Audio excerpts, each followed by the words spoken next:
Thank you. Well, yes, we had the kind of the preamble that set the context a little bit for our session today.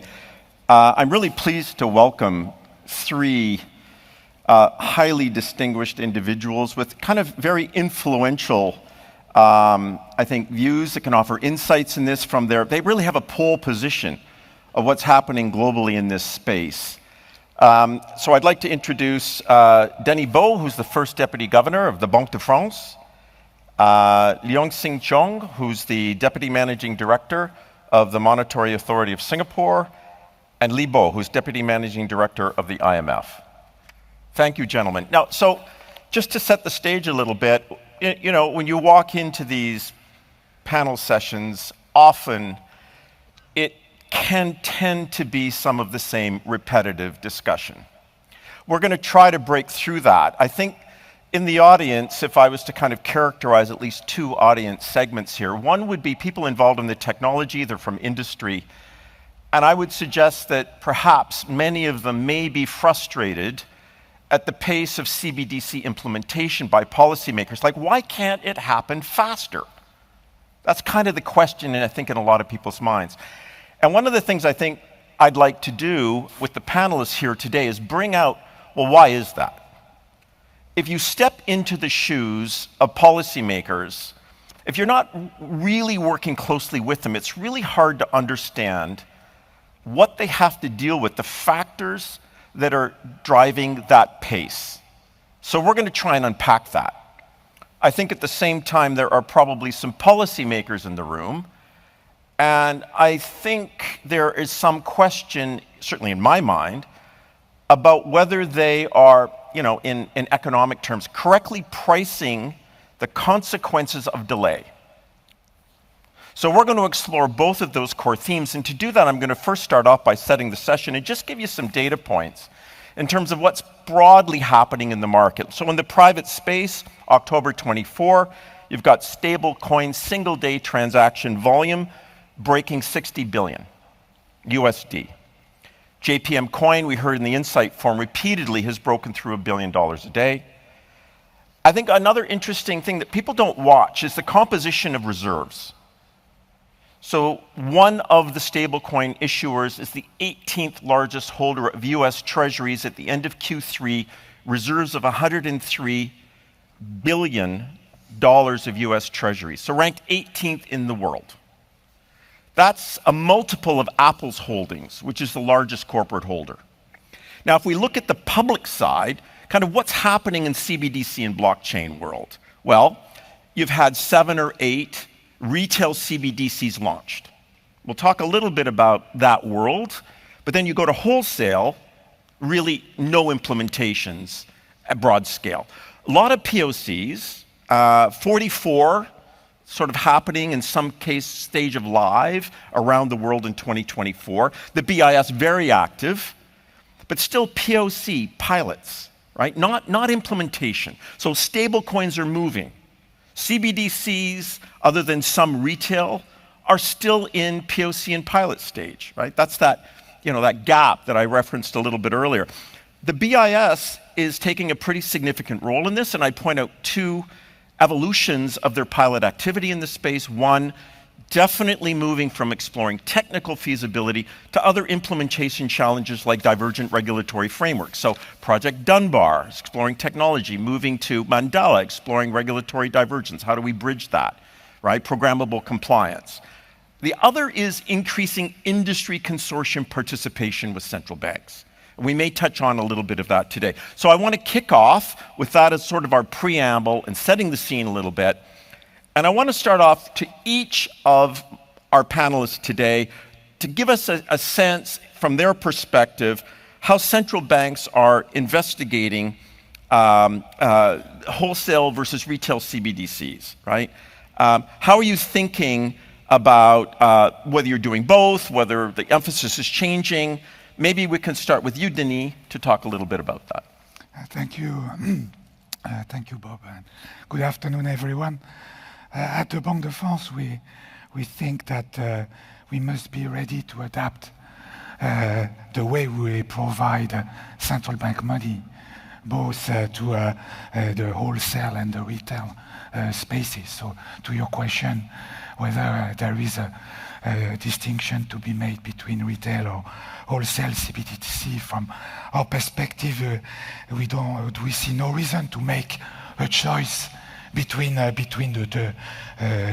two, because we need to achieve with the provision of central bank money equally important objectives, even if they are different in the retail space and the wholesale one. And starting with the wholesale one, what is important is to make central bank available to support the settlement processes of tokenized assets. And why it's important, because that's the segment where systemic risk might materialize first. In the retail space, the objective is a bit different. Here, we need to preserve the freedom of choice that we are all experiencing in terms of payment means, the diversity of payment solutions we can have as citizens, consumers, and within the European context, there is also an additional consideration which is related to strategic autonomy of Europe. And we consider retail CBDC as a way to add a digital banknote to the menu of payment solutions that are available in the retail space. And so we have been preparing ourselves to launch both version of CBDC, wholesale and retail. On the wholesale CBDC, this preparation has taken the form of a very important developed experimental program with market participants, with fellow central banks, starting with the MAS. I've been a long-standing partner in the experiments we have been making on supporting different type of assets, tokenized, different type of settlement processes, with providing central bank money. In the retail field, the preparation is taking the form of digital euro. And so this project is led by the ECB, but as a central bank member of the Eurosystem, we are actively participating to that project. That's a very important one.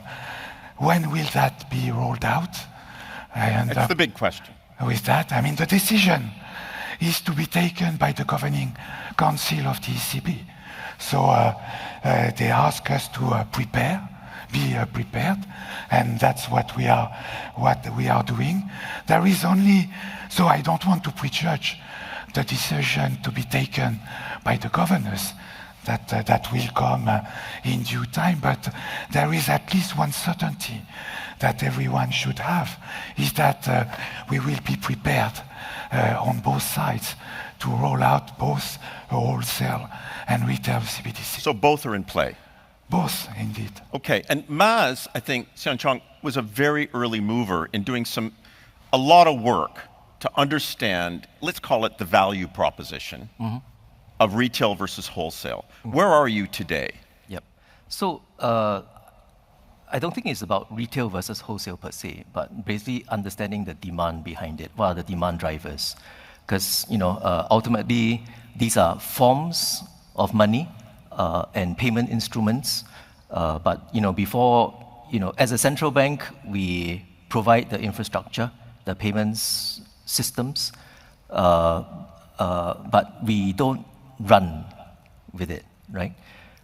So I would say, in Singapore's case at least, I think we determined quite early on that our focus should be on wholesale. Less so retail, because retail systems in Singapore, very efficient, quite pervasive, seamless, easy to use. but when we get into wholesale CBDC, right, I would make 2 points. First is how we looked at the potential future states. And, when we look at the potential future state, it's a bit like green transition. You don't get to net zero right away, right? But before you even get to, a net zero state, right, you have to deal with transition, right? And so, the thought process was wholesale space, potential to reap synergies, efficiencies, and liquidity benefits, right? But how do you deal with, right, future states whereby in some jurisdictions, there are forward-leaning jurisdictions where central banks are willing to, be experimental and be, quite forward-leaning on this, but other jurisdictions are not, right? The last thing we want to do is to push and advance technology, but end up with fragmentation. So when we thought about our approach towards facilitating wholesale CBDCs, the first principle is about interoperability, recognizing that when you look across the landscape, right, the landscape is likely to be populated with different types of networks, right? Networks with private sector forms of money, different types of assets, networks serving different types of assets.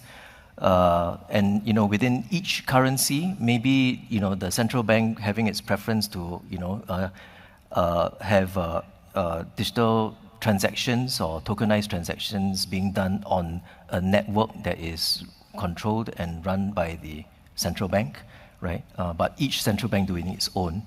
So the first operating principle was about interoperability and how do we shape the future environment that lends itself to interoperability across networks. Hence, when you look at all the pilots that we did, it was about working with like-minded partners, including the Banque de France, with the IMF also coming in to provide that global perspective, to see how, as different types of networks arise, right, everything should be able to interoperate, right? So that's first. The second is to address your question, right? In the private space, demand for stablecoins shooting, right? But how come it takes so long for central banks to get their act together? Yeah. The starting point is wholesale, right? And when you look at the wholesale space, right, the wholesale requires you to interoperate across assets, across networks, across currencies, right? If any of that doesn't happen, the wholesale space doesn't happen, right? So later I'll go on to explain a little bit more about how we then developed our thinking on this, right? But in truth, it is not easy to fire up the wholesale space, right? You can have alignment across different central banks that, yes, maybe this is where we should work on. But I would say two things. First, wholesale space actually serves the wholesale financial markets, right? So in a sense, you needed time for industry use cases to start to develop, to mature, but not just coming together as different types of use cases, right? But being able to organize them, right, in a way that ultimately can lead to a transformational impact on the industry, right? It's one thing to say, oh, in the fixed income space, Bank A has done this, Bank B has done this, Bank C has done this. But just having these put together doesn't actually lead to an impactful outcome, right? Key players must come together and agree that this is the outcome we want to drive towards, and how do key players come together to bring the industry towards that outcome? Hasn't quite happened yet, right? Yeah, we're going to dig into that a little bit. Yes, so it's starting to come together, and when that comes together, it then creates a powerful demand driver for wholesale CBDC use cases. Yeah, so you're really recognizing the heterogeneity of the reality of the market and the complexity that that introduces. So that's one of the things affecting pace, because this is a lot about why so slow, right? Beau, you're looking at the IMF vantage point. Provide us with just a brief high-level view of that retail versus wholesale that you see on a broad level. But then take us into wholesale. There's three approaches. There's some kind of dominant approaches that are being pursued. Maybe you can just sketch those out for us. Thank you. Very quickly, maybe a couple of observations. One is that CBDC has the potential to improve the efficiency and resilience of payment system and the financial system, but there is no one size fits all. Some countries start with retail, some countries start with wholesale. It really depending on country circumstances, the demand, where the demand is, and also what kind of design choices that countries make. So that's my first point. My second point is that for retail versus wholesale, we do see that retail CBDC adoption is slower and more limited than the market expected several years ago. Of course, that does not mean there is no interest. That does not mean eventually it can be successfully adopted. It only means that it may take longer than the market initially expected, because central banks need to build trust, need to build a habit among the population, but also they need to incentivize private sector to help distribute CBDC and also support the market to develop complementary applications. So that all takes time. It's like all new technology takes time. So for retail, it may take longer, but for wholesale, we do see a broadening of interest in wholesale CBDCs. And wholesale CBDC, I mean, it's like traditional central bank reserve, but now on a new technology platform, which is digital ledger, tokenization, etc. And we see countries like Australia, Switzerland, Singapore, South Africa, they start to experiment with wholesale CBDC, mainly in two areas we see. One is in terms of supporting cross-border payment. Central banks find wholesale CBDC can be very useful. Another area is in terms of supporting settlement of tokenized assets. That could also be used for wholesale CBDC. So from the International Monetary Fund, from IMF perspective, we care about CBDC mainly from macro financial stability perspective, including the stability of international monetary system. So what we look at, when we look at CBDC, we look at three levels. The first one is the most immediate level of how technology will impact payment system, will impact financial market infrastructure. The second level will be the intermediate level of how that technology will impact transaction costs and market liquidity. And finally, ultimately, we care about the macro financial variables such as capital flow, such as financial inclusion. And we work very closely with our membership central banks to look at CBDC from all these three layers in trying to support our member countries to develop CBDC in a responsible, accountable, but also in a way that it will support global financial stability. Thank you. I think one of the concepts that's emerged recently is this notion of a unified ledger, right? That's big. I would say not necessarily a recent idea, but I think the promotion of it has increased in intensity. I think that's probably a fair description. Mm-hmm.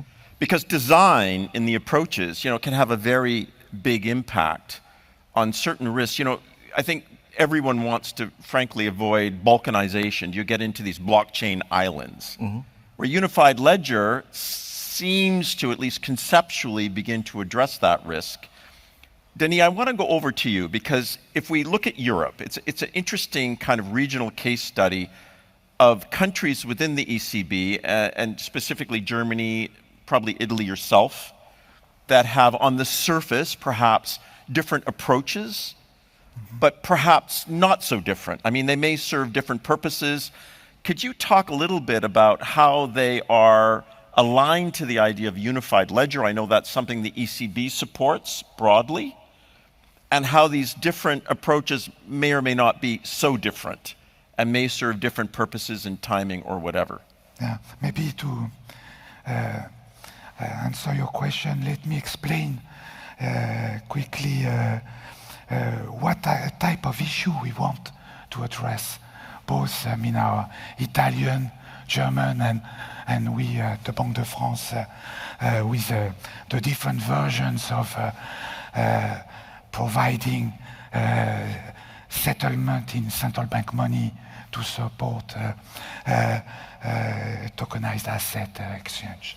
I think we are as central banks, we are all tasked with a financial stability mandate, which means that we must make sure that infrastructures, generally speaking, are safe and efficient. And we are facing a risk with the development that we can foresee of DLT-based tokenization on two fronts. The first front is a risk of regression in terms of efficiency, in the sense that we are likely to foresee a coexistence of different platforms, hence the importance of the interoperability issue that was stressed earlier. So that's the first issue. The second one is a safety issue. Today, in the wholesale space, the dominant settlement asset is central bank money, for a number of reasons we can go back to. There is a risk that other type of assets which are less stable, less or more risky, less liquid, substitute central bank money. So, we have been within the Euro system considering different ways of providing central bank money to support the settlement of tokenized assets. The French way, the Banque de France way, solution. People always get nervous when they hear the French way.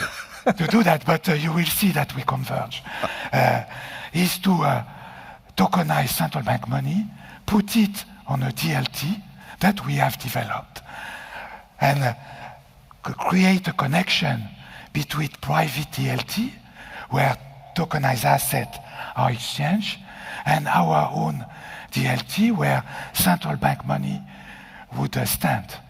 So that's the technicality of our solution.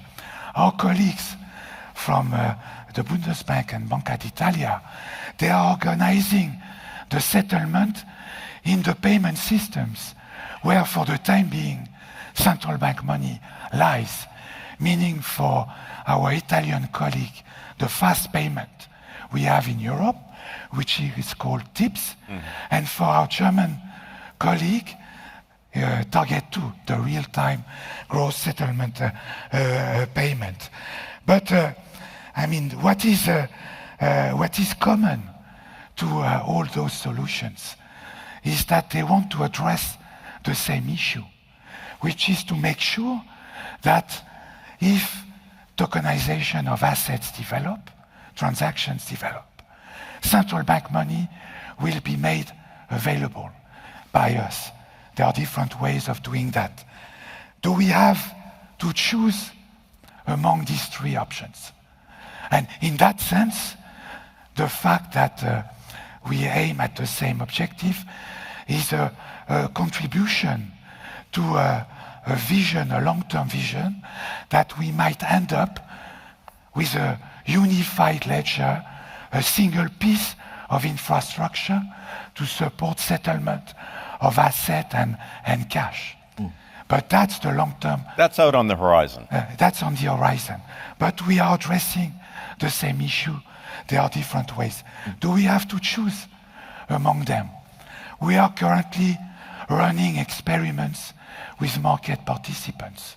And the purpose of it is to really assess the pros and cons of the different options. We will see what comes out, and we will report on the outcome next year. But I would say that we are not obliged to choose. Maybe, and that's my intuition at least, they are addressing maybe different type of market segments or use cases. And we might end up in a setup where the three possibilities, three ways of settling in central bank money the transactions in tokenized assets would be available and provided by the Eurosystem. Yeah. There is a precedent for that. When we set up Target 2, we organized the settlement of what we call ancillary systems, external systems, settling in Target 2. There were 6 options that were provided, and market participants decided. So there is, to sum up, there is no contradiction between the different ways we are exploring with the end game, which is to unify the infrastructures. The commonality between these 3 options is to really address financial stability issues and efficiency issues, and we are testing different ways of doing that.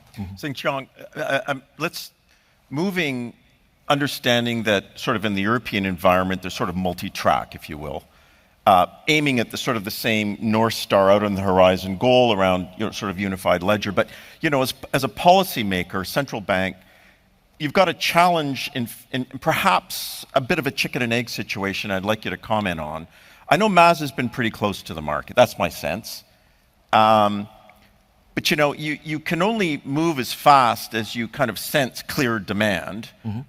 You're in the public good production business, not private goods. Yeah. You're playing with public funds. This is one of those factors that I don't think is clearly understood, how that bounds you to some degree of how you move and what you do and when you move. Can you talk a little bit about how you're thinking about those constraints and your path to commercialization? Or, that's a strong word, enabling the commercial market to develop is maybe a little better put, because you're there to really facilitate and enable. I think that's probably the better way to describe your role. Yeah.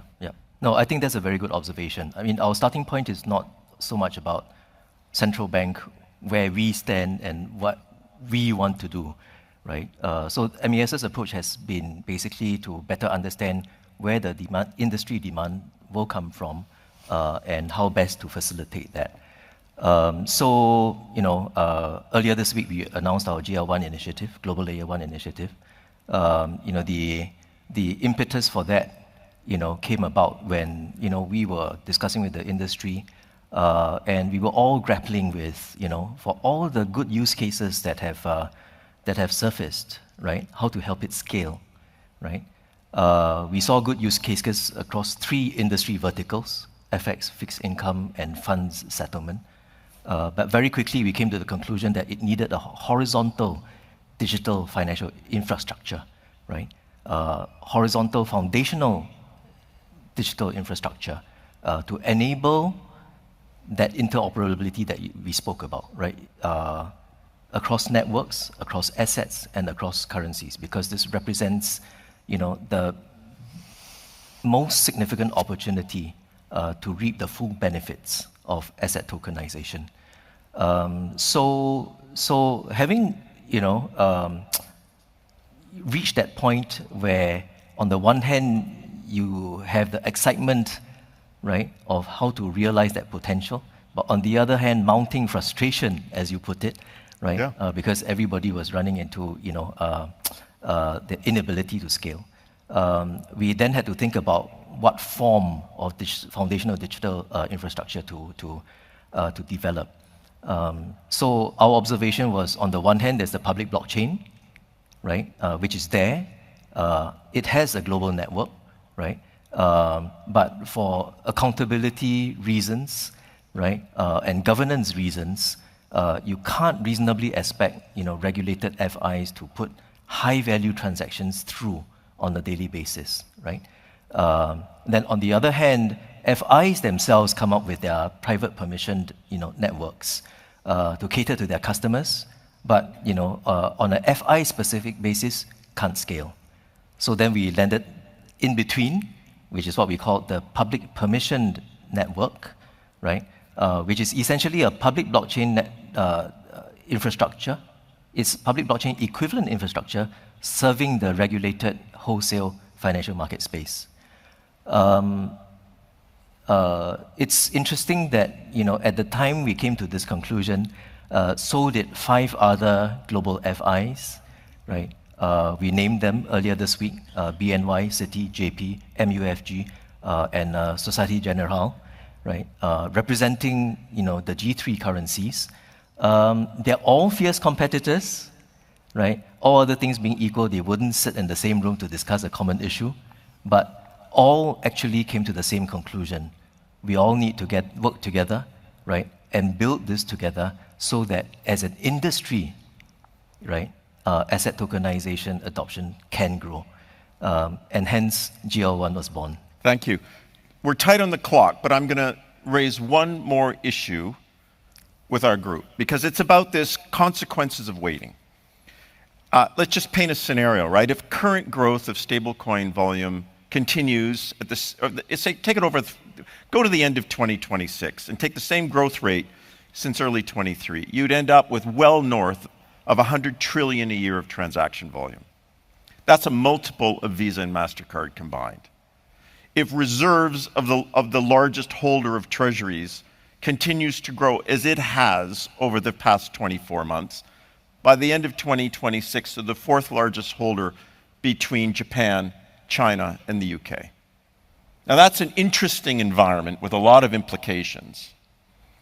I'd like to get your sense of the risk of a tipping point of adoption where stablecoins just keep growing. I mean, I understand the complexity of implementing CBDCs, the desire for a risk-free settlement, liquid settlement asset, but industry may choose to accept some risk in order to get programmability and make money. Mm-hmm. There's a risk.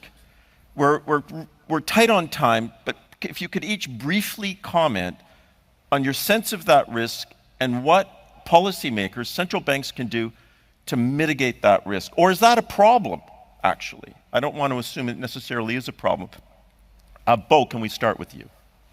Yeah, thank you for that. Very quickly, maybe 2 observations. One is that there is a risk that if central banks do not stay close to the market, central bank may underestimate, as you said, underestimate the price of waiting. And in particular, as you mentioned, the stablecoin. In our view, there are 2 types of stablecoin. One type of stablecoin is very much similar to tokenized money market fund. Another type of stablecoin is close to private issued digital money. So when you compare stablecoin to MasterCard, Visa, you are mainly comparing the second kind, which is like payment type. So that one is one comparison, but another type, as I said, the first type is tokenized money market fund. And for those type of stablecoin, I think the regulation should be different from the second type. The second type really is a type that central bank should be regulating because it's payment. But the first type is capital market regulation. So these 2 types, I think we should distinguish these 2 types of stablecoin. That's my first point. My second point is that in this ecosystem of payment, central bank should take the lead because payment is really money. So when we talk about central bank takes the lead, when we talk about payment, we think right now we see a good trend of what we call public-private collaboration. We see both in the retail CBDC and also in the wholesale CBDC, we see strong move to collaborate between public sector and private sector. And we think that's both necessary but also desirable because in order to build that ecosystem, public sector alone cannot do that job. We think that collaboration can really prevent the kind of risk that you talk about, so that we can really understand the central bank can stay close to the market to understand what the market need. But at the same time, central bank is also important in that ecosystem because central bank need to provide policy clarity, need to provide a level playing field for private competition. And also, central bank also may need to provide some very basic infrastructure to support that private sector innovation. I stop here. Thank you. Okay, very briefly, I'd like to hear from each of the 2 of you before we close off. Again, timing is sensitive. Sure, thanks. Just to fully agree with Beau, just to add 2 more observations. and maybe perhaps just nuancing it a little bit. The first is that we've come out to express our view that actually, in terms of settlement assets, there are three viable assets in play, right? Stable coins, tokenized bank liabilities, as well as wholesale CBDCs. All three are in play, right? So the observation here is that each one caters to its respective user groups, right? And each one will have to prove its worth, right? And let's see how different forms of settlement assets gain traction. So the second observation I'll make is that I wouldn't characterize, in the wholesale CBDC side of things, I wouldn't characterize it as central banks waiting per se, right? Because what we've done is to say, well, the main objective here is to support industry adoption of asset tokenization, we have to find pathways to scale, right? To say achieve scale is a big idea, but we have to translate it into actionable steps. And what we've done this week is to articulate 4, right? The first is, supporting the development of commercial networks, right? To enable multi-member financial institutions to come in, such that you avoid each one doing its own thing, right? So that's one. Second, foundational digital infrastructures. We spoke about the Global Layer 1 initiative. Third, industry standards and protocols, right? Everybody needs to speak the same language. Everybody needs to use standard protocols as well as templates. And then lastly, access to wholesale CBDCs, right? As a common settlement asset. We think the coming of these 4 will help spur, right, greater adoption of both tokenized assets, which in turn drives the demand for wholesale CBDCs. So this will be a multi-asset competitive environment in effect. That's demand-driven. Right. That's right. That's the view. Demand-driven. We are not waiting. Yeah. But I think the first order of things is to solve the issue, what are the pathways to scale? Okay, thank you. Briefly, Denis, please. Very briefly, is there a risk? I will focus on the wholesale space where the financial stability issues are the strongest. Is there a risk that we see stable coins replacing central bank money? Currently, central bank money is the dominant settlement asset, and that's for policy reasons. And everyone agrees that's the first best. It's going to depend on 2 things. The first one is whether tokenization of financial assets really takes off. For the time being, there are signs that there is a potential, but we need to see whether... Yeah, because that'll drive demand. That's the demand side. That's an unknown. Second is the reaction of central banks. As I explained, we are really considering very seriously to issue a wholesale CBDC. And I think the central banks have a strong incentive to move in that direction because of their financial stability mandate first. So my bet is that if the demand is there, the risk of tokenization... So you're saying essentially they have incentives already to move in this way. And preparation is taking place. Fair enough. Because of that, and market participants, they are calling for us to deliver in the wholesale space. In particular, there are a number of signs of that. Thank you very much. Okay, we pushed a little over time, but I'll close it here. I hope that's opened up the black box a little bit about what some of the complexity is and the considerations that's driving pace. But also, I think there are consequences to waiting. So I hope if we've given you some insight on that, it's been a useful panel. Join me in thanking our panelists this morning. Thank you. Thank you.